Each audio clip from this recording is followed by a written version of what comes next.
El procedimiento penal es con imputación y estableciendo la responsabilidad civil subsidiaria del delito.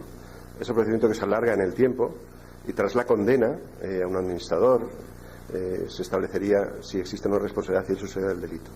Tenemos la segunda vía, que es la contenciosa administrativa, exigir la responsabilidad patrimonial de los supervisores financieros que han omitido el ejercicio de sus potestades en la vigilancia de Bankia. Salvo que cambie la jurisprudencia del Tribunal Supremo, es una vía difícil y que probablemente supondría la desestimación de las demandas de responsabilidad patrimonial de la CNMV y del Banco de España.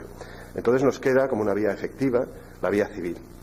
La vía civil, dependiendo del abogado que estudie el caso, se puede plantear a través de la nulidad del contrato o a través de una indemnización por el cumplimiento de las normas profesionales por el intermediario. La causa para pedir es distinta, porque en el caso de las preferentes es porque no se informó del producto, de sus complejidades y no se adecuó la oferta al perfil del cliente. En el caso de las acciones, en concreto de la salida a bolsa de Bankia a través de una oferta pública de suscripción, lo que ha existido, de acuerdo con un informe que han realizado unos peritos designados por el Banco de España en la Audiencia Nacional, es el folleto. El folleto era falso y omitía datos relevantes. El artículo 28 de la Ley de Mercado de Valores, en estos casos, establece una acción de indemnización por el oferente a aquellos que hayan confiado en el folleto como la información suficiente para adquirir. En el caso de las preferentes, fueron canjeadas por acciones. Los clientes suelen tener en cartera las acciones recibidas en ese canje forzoso y entonces pueden reclamar la pérdida, lo que invirtieron en las preferentes, por ejemplo 100.000 euros, y lo que tienen en acciones, que en valor de mercado pueden valer en estos momentos 70.000 euros. La pérdida es de 30.000 euros y es lo que pueden reclamar. En el caso de las acciones, cuando si fueron la salida a bolsa, ha habido una dilución de las acciones prácticamente en su integridad, que alcanza el 99%, pero todavía tienen acciones. Por un valor que es menos del 1%.